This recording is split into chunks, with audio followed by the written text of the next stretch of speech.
Have you applied for a job lately? Because I sure as hell have. In 2019 alone, I've probably applied for anywhere between 50 to 100 different jobs. But when I'm looking at a job, I go through the company's website to see what they're all about. Which means that I'm pretty much always going onto the About page to see pictures of their team. And a big part of that is me actually looking at your staff, and especially who's running the show. I go to the About page because most companies are going to list their leadership. Anybody who's important to them is going to be listed on that page. And I'm constantly getting let down. At this point, you might be wondering, well, Effa, what are you looking for in the leadership? Is it where we went to school? Is it our past employers? Is it some of our accomplishments? No.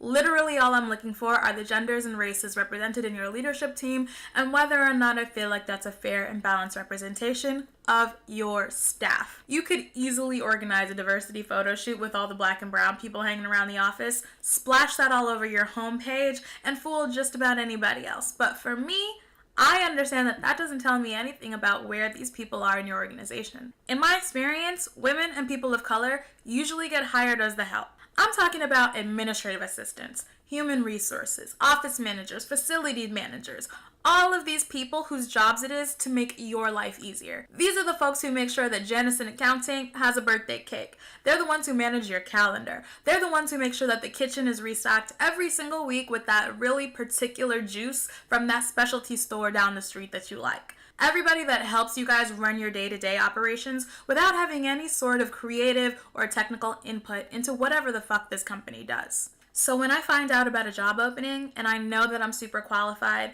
and then I go to look up the website and the mission sounds amazing, I love the story of the origins of this company, then I go look at your About page and the leadership it's very eggshell, very cream, very ivory, maybe lemonade. I'm pissed.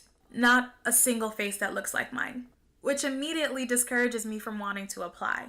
You see, the thing that I've noticed is that those leadership sections have the same layout every single time. There is a 30 to 55-year-old white male as the founder, CEO, president, whatever the top dog position is.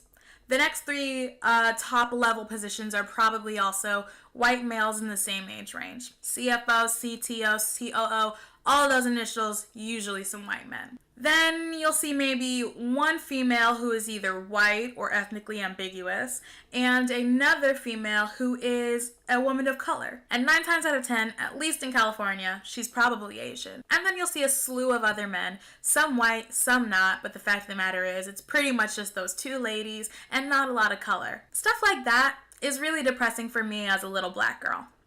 I don't want to work here anymore. This is where I make it very, very clear that I'm not debating whether or not these people have earned their positions. Because if they're underqualified and they're leading a team, they are inevitably going to cause all types of turmoil for your company, and really that just speaks more to your leadership style than it does to theirs. When I look at your company and I don't see a single person that looks like me in upper level management, what I'm really seeing is a lack of opportunity. What I'm seeing is a glass ceiling that's much lower for me than it is for the white man who got onboarded the same day as me. What I'm seeing are promotions that are going to go to your buddy from college because he's just looking to leave his other job and needs somewhere to park himself. What I see are culturally insensitive questions that I'm going to have to answer over and over again. Yes, my hair grew 20 inches overnight.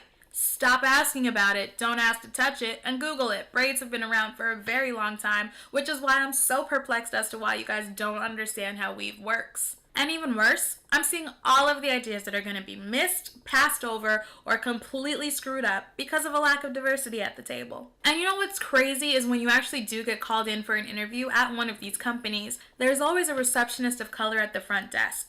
And then that's the last face like that I see as I walk back to your office to do the interview. And it's honestly a little bit of a turnoff to see that you only want to hire us as the help. But hey, gotta pay the bills, right? Right? I'm not even asking for you to start peppering your upper management with tokens and diversity hires. I'm literally just confused as to how in a sea of applications, you always seem to find the ones who look the most like you, your friends, and people who already work at the company.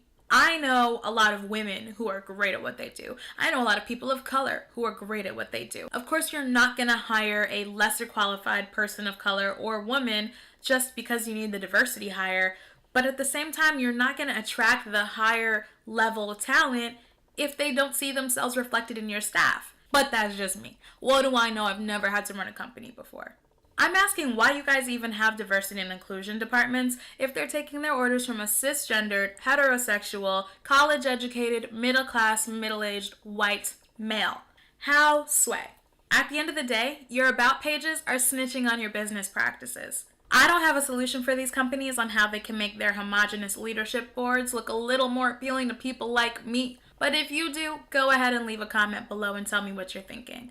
These folks desperately need your help. Or actually, tell me what else has been bothering you guys about job searches, because I could probably go on and on and on.